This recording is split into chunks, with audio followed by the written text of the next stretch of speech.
Hello and welcome students, আশা করি তোমরা সকলেই খুব ভালো আছো। জ্ঞানজ্যোতি কোচিং সেন্টারের পক্ষ থেকে তোমাদের সবাইকে আরো একবার স্বাগত। তো আমি মীরা ম্যাম, আমি আজকে তোমাদের সেমিস্টার থেকে সোশিওলজি সাবজেক্ট থেকে একটা নতুন টপিক নিয়ে আলোচনা করব। যেটি নিয়ে আলোচনা করব সেটা আমি বোর্ডে লিখে দিয়েছি। কুল, যে কুল রয়েছে, এই কুল বলতে কি বোঝায়, ঠিক আছে, এই কুল কাকে বলে সেটা নিয়ে কিন্তু আমি বিস্তারিতভাবে সংজ্ঞা সহ আলোচনা করব। ঠিক আছে, আলোচনাটি শুরু করার পূর্বে তোমাদের ছোট করে একটা ইনফরমেশন দিয়ে দিই। দেখো, বোর্ডের কর্নারে তোমরা দুটো নাম্বার দেখতে পাচ্ছ। এটা হচ্ছে আমাদের জ্ঞানজ্যোতি কোচিং সেন্টারের অফিসিয়াল হেল্পলাইন নাম্বার। এখানে তোমাদের অনলাইনে ক্লাস করানো হয়, তার সঙ্গে তোমাদের নোটস দেওয়া হয়। তো তোমরা যারা যারা আমাদের সঙ্গে অনলাইন ক্লাসে যুক্ত হতে যাচ্ছ কিংবা আমাদের থেকে নোটস পেতে যাচ্ছ, এই উপরে দেওয়া নাম্বার দুটির সঙ্গে যোগাযোগ করে কিন্তু আমাদের সঙ্গে যুক্ত হয়ে যেতে পারবে। ঠিক আছে, তাহলে আলোচনাটা আমি শুরু করছি। দেখো, এখানে আমি সংজ্ঞাতে ছোট কয়েকটা লাইন লিখেছি।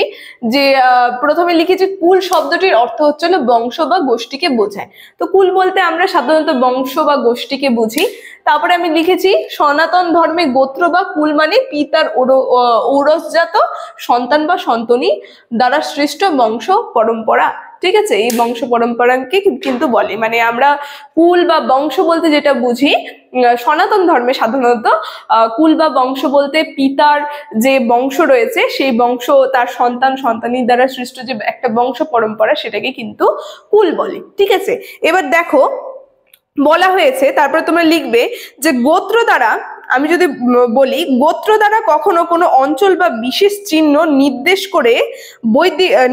করে যেমন টোটেম। ঠিক আছে, বৈদিক শাস্ত্র অনুসারে একটি বংশের রক্ত প্রবাহিত হয় পুরুষ পরম্পরায়। ঠিক আছে, আমরা যদি বৈদিক শাস্ত্রে দেখি, আমাদের এই সনাতন ধর্মে বৈদিক শাস্ত্রের মধ্যে যেমন একটা বংশ যেরকম প্রবাহিত হয়, যেরকম পিতৃকুল মানে পুরুষ, এই পুরুষের রক্ত দ্বারা কিন্তু একটা বংশ তৈরি হয়। ঠিক আছে, যেমন সুতরাং বংশের রক্তের ধারক বা বাহক হলো পুরুষ। বলেছে এই যে বংশের রক্ত, এটার ধারক বা বাহক আমরা যদি বলি, সেটা হচ্ছে পুরুষ। একটা নারীকে কিন্তু ধরা হয় না, সেখানে কিন্তু একটা পুরুষকে ধরা হয়।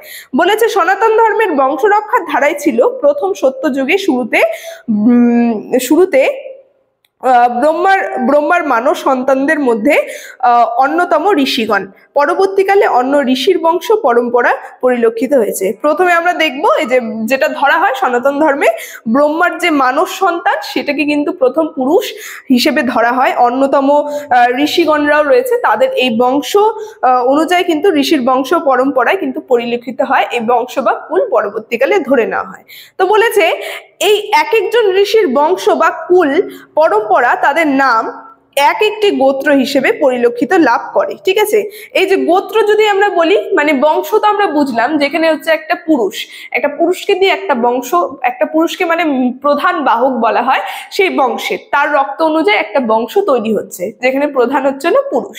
কিন্তু গোত্রটা কি? গোত্রটা হচ্ছে এক একটা ঋষি যে থাকছিল, সপ্ত ঋষি, তাদের যে বংশ ছিল, মানে তাদেরকে ধরে কিন্তু এক একটা গোত্র আর কি নির্ধারণ করা হয়েছিল। যেমন বলা হয়েছে এই এক একজন ঋষির বংশ বা কুল পরম্পরা তাদের এক একটি গোত্র, মানে তাদের যে বংশ বা কুল রয়েছে সেগুলো কিন্তু তাদের এক একটি গোত্র হিসেবে কিন্তু পরিচিত লাভ করে। তাদের বংশকে কিন্তু আমরা ওই গোত্র হিসেবে পরিচিত লাভ করে থাকি।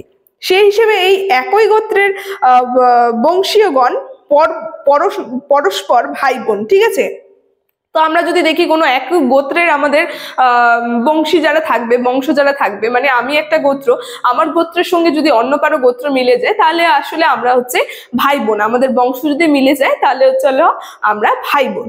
যেমন বলা হয়েছে, এমনকি এই বংশের স্বজনেরা, মানে আত্মীয় স্বজন আমরা ধরে নিই, যদি আমাদের গোত্রের বা আমাদের বংশের তারা হয়, এই হিসেবে কিন্তু আমরা আমাদের মানে সম্পর্কটা তৈরি করি গোত্র বা কুল হিসেবে।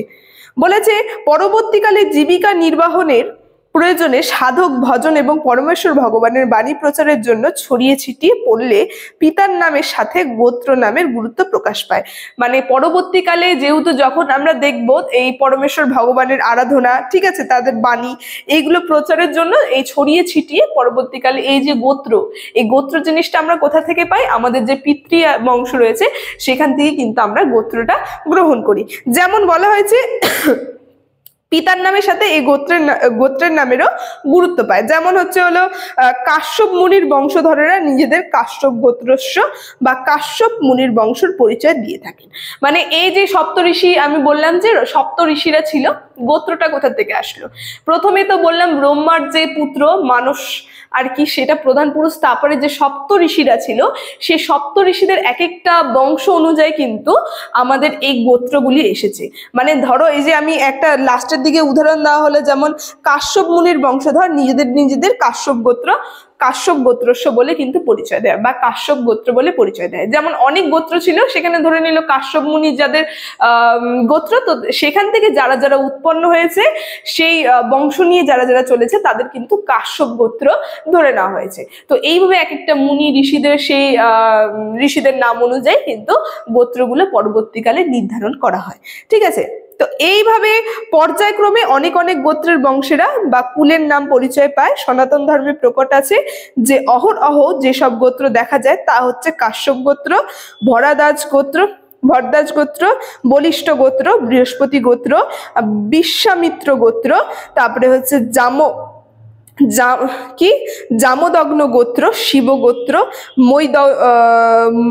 মৈদ্যগল্য গোত্র, ভার্গব গোত্র, ঠিক আছে, সান্ডিল্য গোত্র, তারপরে ধনন্তরী গোত্র, তারপরে পরাশর গোত্র, সাবর্ণ গোত্র ইত্যাদি বিভিন্ন ধরনের বিভিন্ন গোত্র কিন্তু আমরা লক্ষ্য করতে পারি। একই গোত্রের অনেকজন হয় না, অনেক ধরনের গোত্র কিন্তু এইভাবে পরিচয় পেয়েছিল।